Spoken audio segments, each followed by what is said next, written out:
여러분 안녕하십니까, 진성호입니다. 지금 민주당은 윤석열 대통령 당선인의 대통령 집무실 이전에 대해서 격렬하게 반대하고 있습니다. 172석을 동원해서 어떻게 한번 막아보겠다는 것인지 지금 선동을 시작했습니다. 이명박 대통령이 취임한 직후의 광우병 선동이 생각난다는 사람도 있습니다. 그런데 한 가지 차이가 있습니다. 자, 민주당은 저렇게 격렬하게 반발하고 있는데 문재인 대통령의 생각은 조금 다른 것 같습니다. 오늘 아침 청와대 국민소통수석인 이 박수현 수석이 YTN 라디오에 나와서 이런 말을 했습니다. 두 분이 만나면 청와대를 국민 곁으로 가도록 하겠다는 당선인의 의지를 어떻게 잘 실현할지도 폭넓게 얘기를 나누지 않을까 생각한다. 이 말은 뭐겠습니까? 문재인 대통령도 윤석열 당선인의 용산 이전을 돕겠다는 뜻으로 보입니다.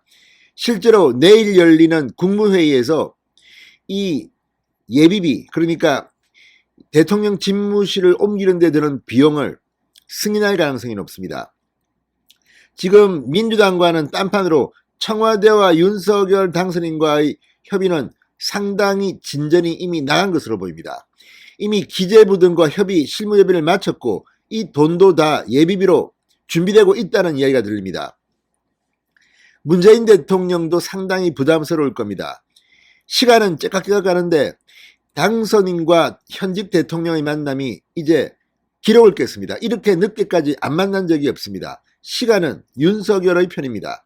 자, 그리고 이미 이철이 청와대 정무수석과 윤석열 당선인 측의 장제원 비서실장 간에 상당한 물밑 대화가 이루어지고 있는 것으로 보입니다. 또 윤한홍 의원처럼 이 태스크포스 용산으로 대통령 집무실을 옮기는 그 팀들은 문재인 정부와 상당한 합의를 이룬 것으로 판단됩니다.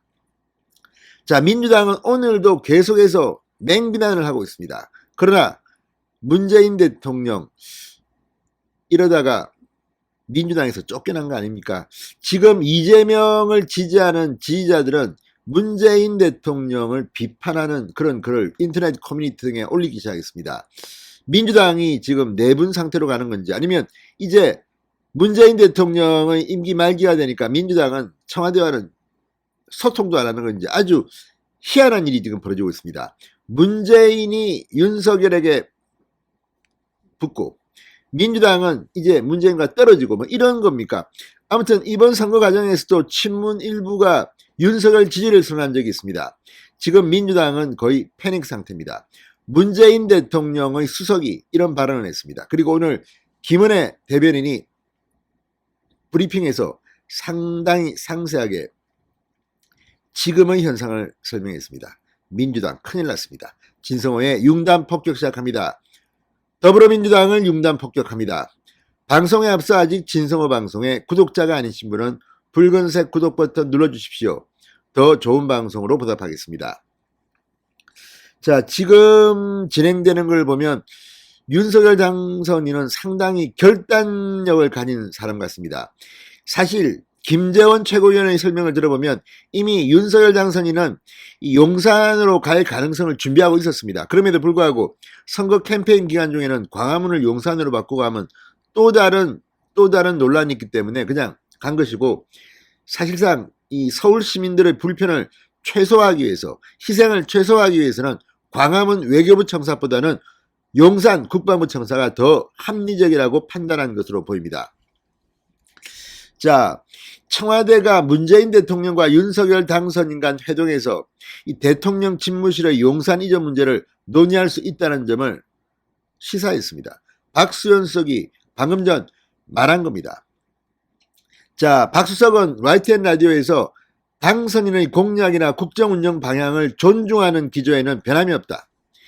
자, 한편 윤석열 당선인, 이건 사실은 문재인 대통령이 하려고 했다가 못한 거 아닙니까? 그런데 지금 이걸 가지고 총궐기하는 민주당의 저 태도, 저러니 민주당이 욕을 먹는 겁니다. 뭐 졸속이다, 횡포다, 뭐. 자, 아무튼 박수석의 이 언급은 이제 의제 조율이 끝나가는 게 아닌가 싶습니다. 실질적으로 이런 일은 조용히 하는 겁니다. 그러니까 공개할 수는 없는 거지만 이미 사실상 물밑 작업이 끝난 것으로 보입니다. 자, 김은혜 대변인 오늘 삼청동 인수위원회 브리핑에서 이렇게 말했습니다. 장제원 실장과 이철희 수석의 만남은 오늘 이루어질 수 있을 것으로 전해들었다. 실무 협상이 재개될 것을 시사했습니다. 그러면서 회동 의제에 대해선 저희가 순연한 것에 대한 이유는 밝히지 않기로 상호 합의한 바 있다. 이명박 전 대통령 사면이나 코로나19 추경이 의제로 정해져 있다는 질문에 대해선 확인해 드릴 수 없다. 앞으로도 의제 설명을 드릴 수는 없다. 그러니까 두 사람이 비공개로 만나는 겁니다. 배석자 없이 해달라고 문재인 대통령 측에서 요구했다는 보도가 있었습니다.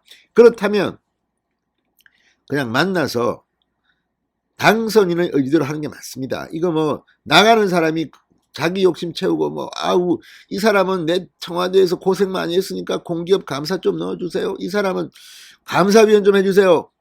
감사위원은 좀 다릅니다. 이거는 일종의 감사위원이 문재인 정권에 대한 감사를 하게 되기 때문에 아무래도 아는 사람을 넣으려고 하는 게 아닌가 싶은데 이런 것들은 필요 없습니다. 한국은행 총재는 이미 해결된 것으로 보입니다. 자, 김은혜 대변인은 대통령 집무실 이전과 관련해서 청와대와의 협조는 특별한 이 돌출 변수가 생기지 않을 거라는 가정하에 상호 합의가 잘 이루어질 것으로 기대한다고 말했습니다. 이미 물밑 대화가 이루어지고 있다는 걸 의미합니다. 예비비의 경우 행정안전위나 기재부와 이 실무조율이 사전에 이루어졌기 때문에 내일 국무회의에 상정될 가능성이 높다. 이를 위한 현 정부와의 협조는 신뢰를 기반으로 이루어지고 있다. 이렇게 말했습니다. 세종시 제2대통령 집무실 신설에 대해선 청와대를 나와 국민께 정치개혁을 첫 출발하겠다는 일공약을 지킨 것처럼 세종 이집무실도 약속을 지키도록 노력하겠다고 말했습니다. 자, 어쨌든 이제 화살은 쏜 겁니다. 자꾸 이걸 가지고 어떻게든 저항하려는 민주당, 아마 6월 1일 지방선거 때문이 아닐까 싶습니다. 5월 10일 날 윤석열 대통령이 취임합니다. 6월 1일 날 지방선거가 치러집니다. 오늘 이준석 대표는 정진석 국회부의장을 지방선거를 총지휘할 공천관리위원장에 임명했습니다. 이번 선거 이겨야 합니다. 지금 민주당이 저렇게 마지막으로 좀 안간힘을 쓰고 있는 것도 선거 때문 아닌가 싶습니다. 어쨌든 윤석열 대통령 시대는 성공해야 합니다. 지금도 말들이 많은 사람들이 있는데 제발 좀 국민의힘은 총력을 기울여주시기 바랍니다. 진성호의 융단 폭격이었습니다. 여러분 감사합니다.